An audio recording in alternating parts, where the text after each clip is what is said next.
Our guest today is Mrs. Erica Williams-Connell, and she is the daughter of Prime Minister Dr. Eric Williams, who was the first Prime Minister of Trinidad and Tobago. And she's also head of the Eric Williams Memorial Collection, the Heritage Collection. Welcome to our program again, Erica. How are you? Welcome, Vaughn. I'm fine. Uh, I see that you are as still going strong, but I have to correct you. I'm not the head of the Eric Williams Memorial Collection, Research Library, Archives, and Museum. We do right. have a curator in Trinidad, and Yes. her name is Lorraine Johnson. But Okay. I am the founder of this, and also I do. I guess you could call me the Miami director because we do a lot of work from Miami Right. Right. Right. in But terms of developing the collection. what inspired you to initiate that effort? Well, I think I've told this story a million times, but when I was about 14 and I was really not interested in anything but boys, I said out of the blue to my father, when you die, I want your books and papers. I was a hopelessly mediocre student. So for Yeah. a mediocre student only interested in boys to be saying this kind of thing was, I suppose I don't know if it was stunning to him because he said something really, and I don't think I've shared this with anybody actually. He said something really strange to me once um, when I was about early 20s. He said, you should write a book. I said, what? I I have no idea why he said that. As I Yeah. said, I was a mediocre student. I failed at history miserably in school, which was his forte. Yeah. Um, I can only assume that because of I spent a lot of many years at boarding school from 11 to 18 and then went away at 19 as well. So I can only assume that the letters that I wrote to him Uh-huh. um, demonstrated, I don't know, some kind of um, ability to write or to express myself clearly. Since then, I do know I have a gift for writing. I Right. but that only came from the guy upstairs, guy or woman upstairs. That Yeah. is nothing that was taught to me in school or that I developed. It's just a gift. So it is possible that he saw that. I don't Yeah. know. Yeah. But I remember when he said it, I said, "You are really out of your tree. This is so, I mean, come on."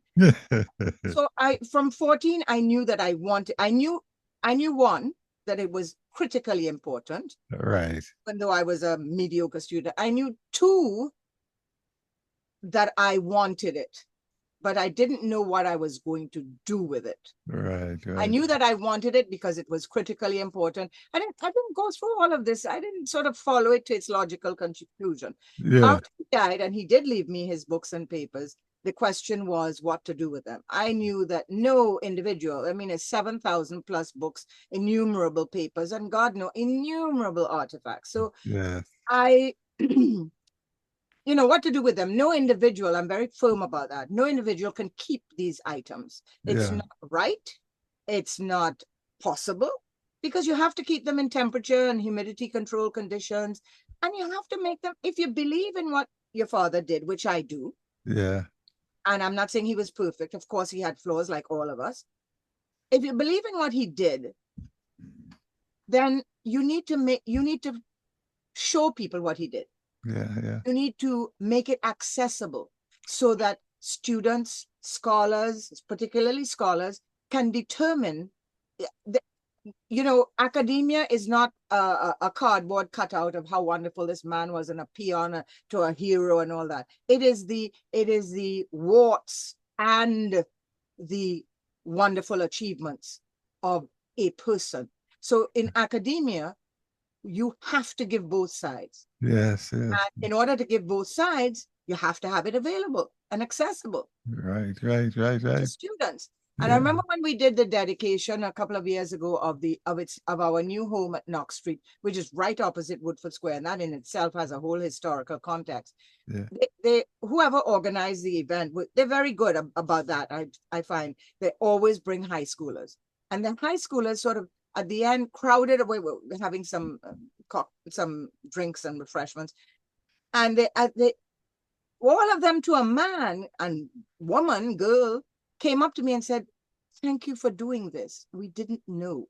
And this is an empty building. All we did was put up a few blown up posters, Right, right, right, some right. of his, his quotations and all of that. So they said, we didn't know. Well, you have to know.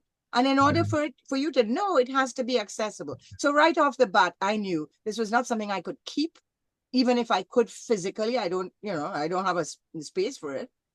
And it should not go out of Trinidad and Tobago. It never has, because it is part of our national patrimony. I don't care if you liked him, disliked him, you're from his party or not his party. It is part of the national patrimony. It is part of our history, whether you like it or not. Right, right. But how has it impacted on you emotionally and personally?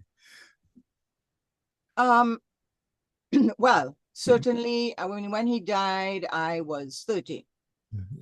And I had spent a multitude of years, and all of them before, studiously ignoring his accomplishments. I found it embarrassing. I did not like people when they said I was the Prime Minister's daughter. In fact, when I was at school in England, a Trini who was at the same school used to bully me by always saying, there's the Prime Minister's daughter. That was the worst thing you could say to me. Yeah. So once he died, and I knew that I wanted to expand, I wanted to do something with this treasure trove. And I began looking at various US presidential libraries. I spent more than 6 hours in the JFK Presidential Library. They allowed me to videotape. In those days, it was videotape. And I explained to them what I was doing, and they were extremely helpful, even sending documentation about what they do, the space they allocate, and so on. So I knew that I wanted something akin to a presidential library, a US presidential library, where people could come into the museum, scholars could do research in the library and archives, and so on. And somehow during all that process, from 30, I'm now 74, I have discovered my father. I have discovered the man, of course. I have discovered the scholar, and I have discovered the statesman.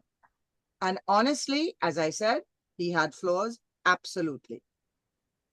But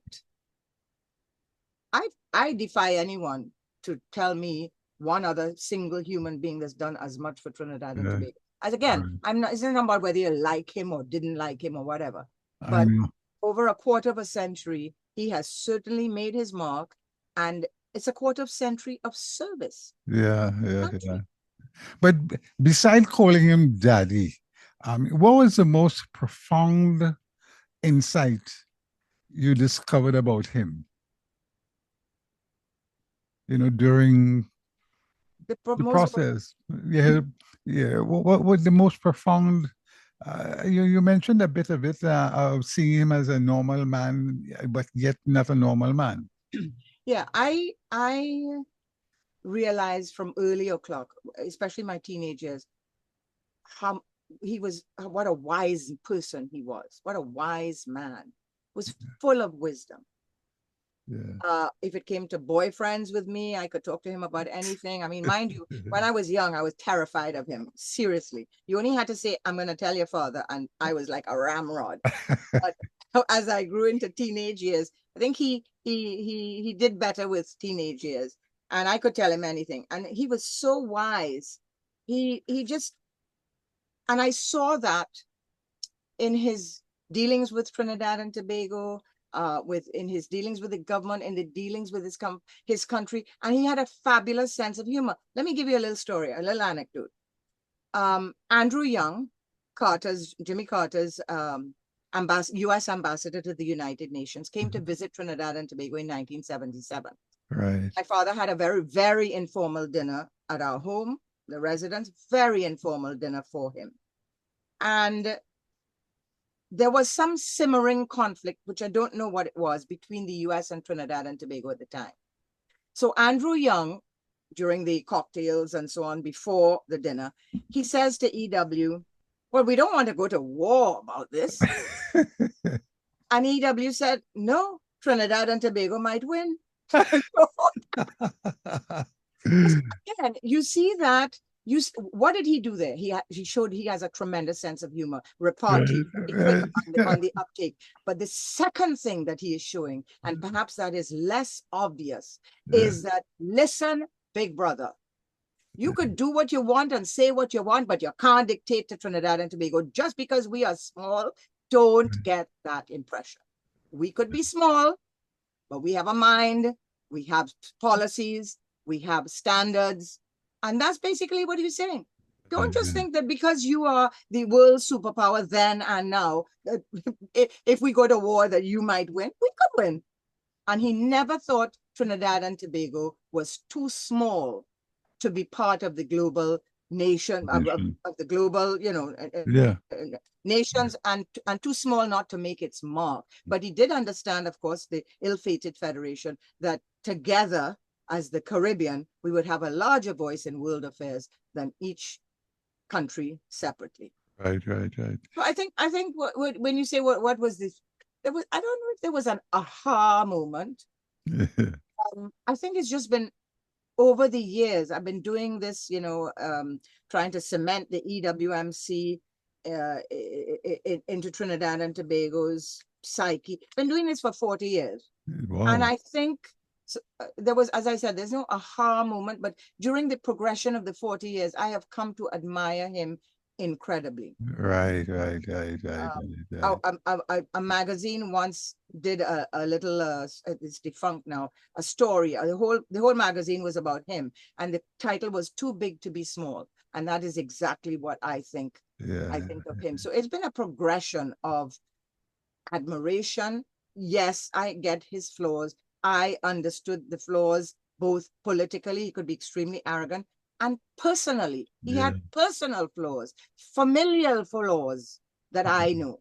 So, but at the same time, we can't let those flaws color our general overview of this man. And what he did for our country. I was in a class with a mate of his, Dr. CLR James, and CLR, he did a class called Black Reconstruction, but in it he used his book on the Black Jacobins. But in the whole process, he talked about his political life and his relationship with Dr. Eric Williams. He was so, you could sense the sense of pride, and he was calling him Bill. Yeah. I mean, CLR was his tutor. Okay. Yes. So, and then became a colleague. And it was CLR, your tutor, you would go to when you were determining what your dissertation might be about, and so on. And CLR has very complimentary things to say about him, but he also has very derogatory.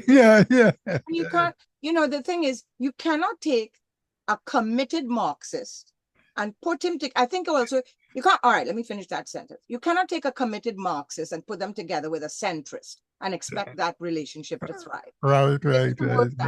And I think also that once Eric Williams became, head of the government of Trinidad and Tobago, the relationship changed. In other words, when you are my tutor, we are unequal, right? You are guiding me. When I am your equal as head of the government of Trinidad and Tobago, you are no longer guiding me. You may be trying to guide me in a particular position, but I have to be premier, chief minister, prime minister of all of the people of Trinidad and Tobago, not a section of them. Right. So the relationship couldn't last, Yeah. Your father famously asserted, there can be no Mother Africa.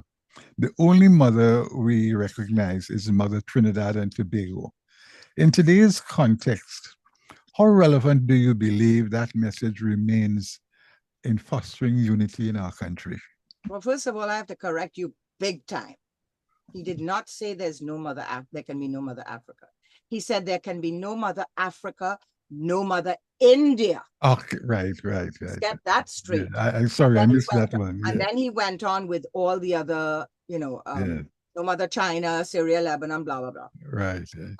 The only mother we recognize is Mother Trinidad and Tobago. And Mother cannot discriminate between her children. Children, right. I think that's huge. I think it's as important, perhaps more important in the context of today, Yes. especially when we in Trinidad and Tobago see what's going on around us, not much of it good. And we see the tendency to authoritarianism all over the damn place. Yes. So during elections, we've always had some, tension Hiccups, right, right. between the major races. But then on the other hand, you're gonna get Diwali, or you're gonna get Eid, Right. or you're gonna get Carnival or Christmas, and everybody joins in. And that is what you have to look at. And the fastest growing population, I am told, in Trinidad and Tobago today is the mixed race. You can end up with a Chinese man with a name like D.L. Singh. Seriously? Or you can end up with a man with a name like Ali, right? And he's Chinese. So that's the beauty of Trinidad and Tobago. Yeah. And I don't think we have gotten away from that. I think, as I said, during election time and so on, there's always tension, always, but between the two major races. But I think generally we have done quite well in the 60-something years of independence, quite well. Right. We have not had race riots. In fact, I would submit that we're doing, somebody asked me this question the other day, and I said, you know what? I think we're doing better than the United States, frankly. Yes. Frankly. Yeah. The United States of today, let's put it that way. Yes, up to the, yeah. Okay. Yeah, So I think we have done quite well. I think people are living his words. Yeah. You know, Despite the political tensions. Right. Reflecting on his exhortation to children, that they carry the future of the nation in their school bags. Do you believe that Trinidad and Tobago is fulfilling that promise today? I don't know the statistics. Yeah. But I know that when, at least up to a few years ago, when Trinidad and Tobago students came up here to study, they're brilliant. They may not be brilliant in Trinidad, but they're in Trinidad and Tobago, but they're brilliant here. Right. And also, I think that, at the Eric Williams Memorial Collection, we have, since 2007, we have a region-wide Caribbean, 17 English-speaking Caribbean countries essay competition. We are now considering our next, and we always wanted to be about hot topics. Our last one was about social media. Is it an instrument for good or ill in this world? Yes. The one before that was climate change. Are we doing enough to stem the negative effects of climate change? And the next one I want about immigration, because that's a hot button topic pretty much all over the world. Yeah. So I think, and when you look at the kids who have, and kids from, Grenada, Trinidad and Tobago, Jamaica, Antigua, Barbados, they join in. They enter this competition. Right. When you say, for example, we had a fourth former enter the last competition. It's only for sixth form, upper and lower, Cape students. It's only for that. But this fourth former insisted that she wanted to enter. And this one was about social media. Was it a force for good or ill in this world? Right. She insisted. And we always get, scholars to judge. We had, the last time we had Trevor Bernard he was director of the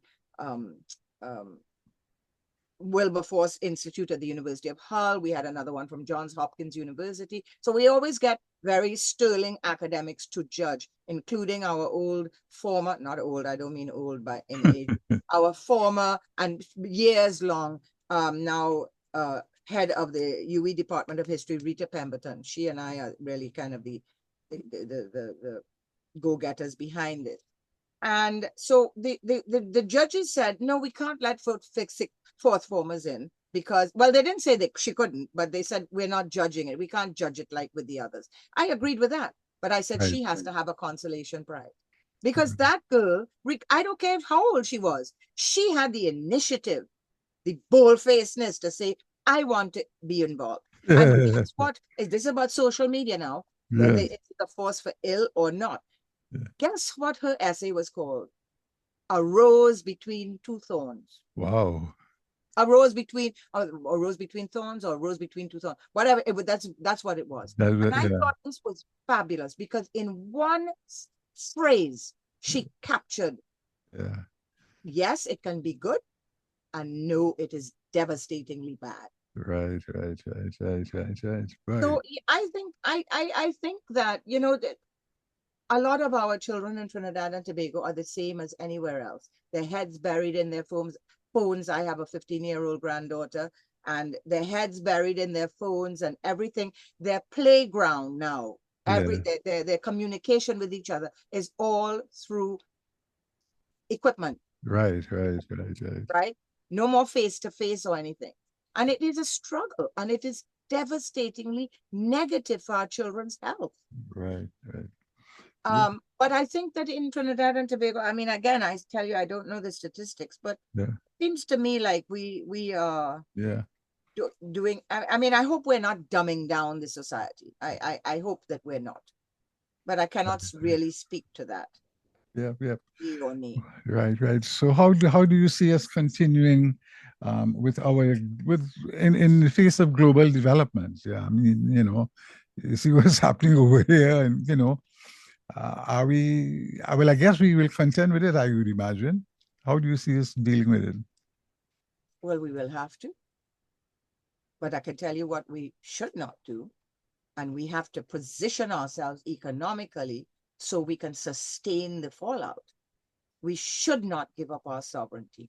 We should not allow any other country, however big or small, to tell us how to run our affairs, to tell us to get Cuban doctors out of Trinidad and Tobago. Absolutely not. Not. Yeah. So whatever we have to sustain, we need to build up our economy so that we can sustain the fallout from that. Yeah. And I say that as a Caribbean region. And I think that's what CARICOM, I mean, that doesn't preclude our going to the, you know, whoever, Big Brother, and saying, look, come on, give us a break here, give us an ease here, whatever, and see what you can negotiate. But to be told that you must do X and you must do Y, no, that's not who we are. So I think I hope the Caribbean region stands strong and firm, right? Well, they are with people like Mia Motley of Barbados, and they standing firm, man. You know, Yeah, it's no longer like, remember, I believe it was because of I can't remember what it was, but George Bush was trying to do something, and he invited the Caribbean leaders to breakfast at the White House. Yeah. Trinidad and Tobago did not go because they did not agree with what he was trying to achieve. Right. But a lot of them went. Right. So you will betray your integrity and that of your nation for breakfast at the White House? What could they possibly serve that you can't get at home? Eggs, bacon, what? So, you know, we have to be very cautious about this. I know it's easy. We can be armchair critics because we're not there in the fray, but to the best extent possible, we must not relinquish our sovereignty. We fought for it too hard. Yep. Yes. Erica Connell Williams, as we conclude, any last interpretations you'd like to leave us with as we celebrate 63 years and in the remembrance of your father and his steps forward? Well, I would like to paraphrase. I don't have it here with me. I don't like to do this because I can't say it as poignantly as he did, but I'd like to paraphrase what he said, probably his last exhortation to the nation about 18 months before he died. And he said, build the nation of Trinidad and Tobago, bringing in all the races, elevating lowly castes, dignifying despised colors, achieving a syncretism here and a special autonomy there. raising up the poor and the lowly, and giving them a positive stake in our society. The humblest antecedents are not inconsistent with greatness of soul. Thank you very much. Thank you. Yes. Very much, Vaughn. All right. You take care. All right. Thank you. I have been speaking with Erica Connell Williams, who is the head of the Eric Williams Memorial Collection at the University of the West Indies in Trinidad and Tobago. This is Von Martin. Caribbeana continues.